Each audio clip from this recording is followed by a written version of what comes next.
Question number 30. So that the points A21, B52, C64 and D33 are the angular points of parallelogram. Is this figure a rectangle? तो हमें ये proof करना है कि ये जो वर्टिसेस दिया हुआ है क्या ये पैरेललोग्राम का वर्टिसेस है कि है या नहीं।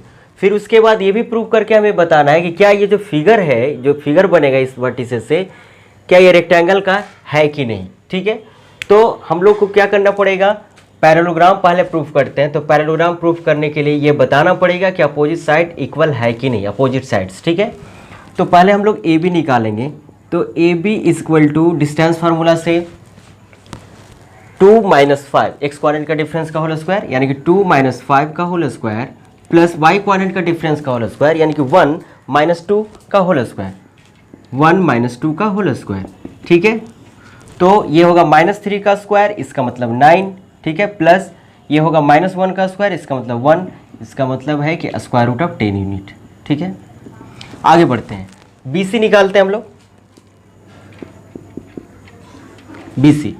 BC निकालेंगे तो वही 6 - 5 यानी कि एक्स क्वाड्रेंट डिफरेंस का होल स्क्वायर, ये 6 - 5 का whole square plus 4 - 2 y coordinate का डिफरेंस का होल स्क्वायर, 4 - 2 का होल स्क्वायर। ठीक है, तो 6 में से 5 चला जाएगा, 1 का स्क्वायर 1 प्लस 4 में से 2 चला जाएगा, 2 का स्क्वायर 4, तो ये आएगा आपका स्क्वायर रूट ऑफ 5 यूनिट। ठीक है, अब हम लोग क्या निकालेंगे, CD, AB BC CD। तो CD स्क्वायर रूट ऑफ 6 - 3, 6 - 3 का whole square plus y quadrant का डिफरेंस यानी 4 - 3 का होल स्क्वायर, 4 - 3 का होल स्क्वायर। ठीक है, तो ये होगा 3, 6 में से 3 जाएगा तो 3 का स्क्वायर होगा 9 और ये होगा 1, 4 में से 3 जाएगा 1 का स्क्वायर 1, तो यहाँ पर स्क्वायर रूट ऑफ 10 यूनिट। ठीक है, अब हम लोग AD निकालेंगे। AD इक्वल टू क्या होगा, 3 - 2 का होल स्क्वायर, 3 - 2 का whole square plus y quadrant का डिफरेंस 3 - 1 का होल स्क्वायर, 3 - 1 का होल स्क्वायर। ठीक है, इज इक्वल टू 3 में से 2 चला जाएगा तो 1 का स्क्वायर 1 प्लस 3 में से 1 जाएगा 2, 2 का स्क्वायर 4, इसका मतलब है कि स्क्वायर रूट ऑफ 5 यूनिट। ठीक है, तो यहाँ से देखने को ये मिलता है कि AB जो था, क्या AB जो लेंथ में आया है, AB इक्वल टू √10 यूनिट। ठीक है, BC आया है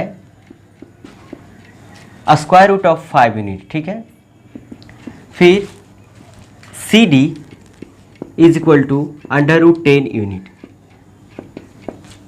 AD आया है square root of 5 unit.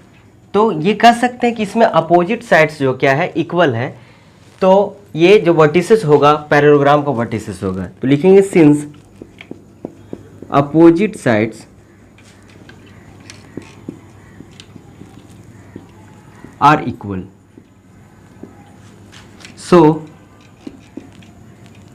these points are the vertices of parallelogram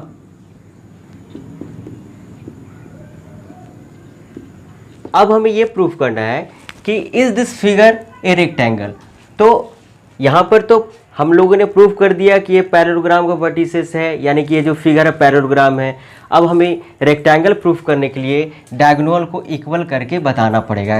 अगर डायगोनल इक्वल हो जाएगा तो कहेंगे कि हाँ यह रेक्टेंगल है। तो डायगोनल AC निकालते हैं हम लोग। डायगोनल AC तो डिस्टेंस फार्मूला से निकालेंगे AC। तो 6 - 2 का होल स्क्वायर, ठीक है, इज प्लस सॉरी, फिर 4 - 1, 4 - 1 का होल स्क्वायर। ठीक है, तो 6 में से 2 जाएगा 4, 4 का स्क्वायर 16 प्लस 4 में से 1 जाएगा तो 3 का स्क्वायर 9 यानी कि स्क्वायर रूट ऑफ 25 यानी कि 5 यूनिट। ठीक है, अब डायगोनल हम लोग BD निकालेंगे। डायगोनल BD तो डायगोनल बी डी भी डिस्टेंस फार्मूला से निकालेंगे हम लोग। तो बी डी 5 - 3 एक्स क्वाड्रेंट का डिफरेंस का होल स्क्वायर करेंगे, 5 - 3 का whole square plus y quadrant का डिफरेंस का होल स्क्वायर, यानी कि 3 - 2 या 2 - 3 यहाँ पर कर सकते हैं। 3 - 2 का whole square is equal to 5 में से 3 जाएगा तो 2, 2 का स्क्वायर 4 प्लस 3 में से 2 जाएगा 1, तो 1 का स्क्वायर 1, यानी कि स्क्वायर रूट ऑफ 5।